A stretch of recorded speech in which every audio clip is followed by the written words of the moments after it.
How are we all? Great talk. How are you? Great. I had a great time watching Tall Girl 2. And my first question is for you, Griffin.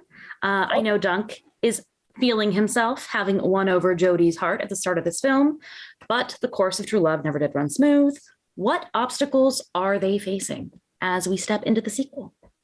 Jodie and Dunkelman? Yes. I'd say the obstacles that they are facing are, the reality of being in a relationship and, kind of understanding and loving that person that you're with for who they are and not who you want them to be. And they're just getting to that age where they're starting to, have to deal with that, not only think about that, but it's, they're 3 months into the relationship when we see them. And they're, at this point, they've probably learned things about each other that throughout their entire friendship, so it's a phase and they're figuring it out, but especially with this age, I think finding them in a fun place emotionally, they're trying to figure their things out. It is quite fun to watch them figure it out.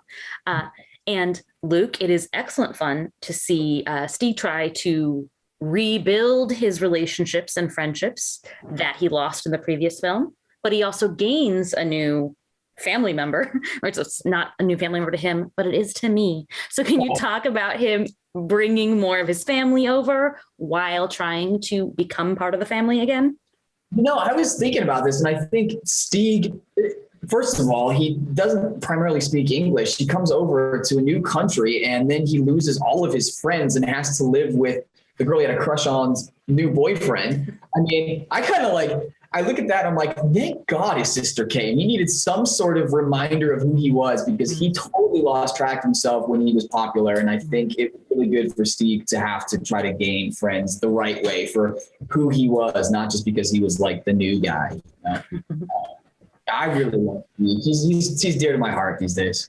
Oh, he's such a sweetheart. I really adore him. Another sweetheart is Tommy.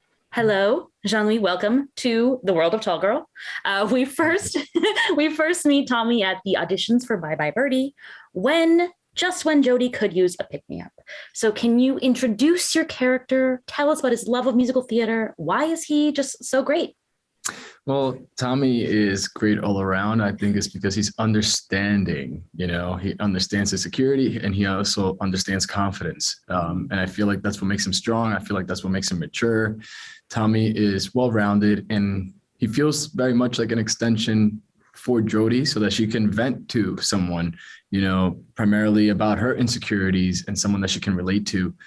And, he was just a really fun character to bring to life, someone that I can, I guess, look into myself and see what I can bring to the screen and make him as real as possible. And I'm pretty sure that's the case, and I had a lot of fun. Emily was a brilliant director. She worked with me all the time in terms of like how we wanted a scene to go. Ava as well. She was very patient with the dancing because really not as good as the movie movie scene.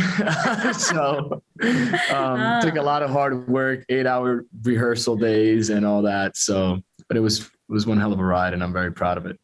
Well, you did not give away that you did not have as much experience as Tommy in musical theater. I really did. So thank you all so much. I love the film. All of you are great. And, power to hopefully Stieg and Dunkelman bringing back their friendship that they never really had, but now they can have it. Fingers crossed.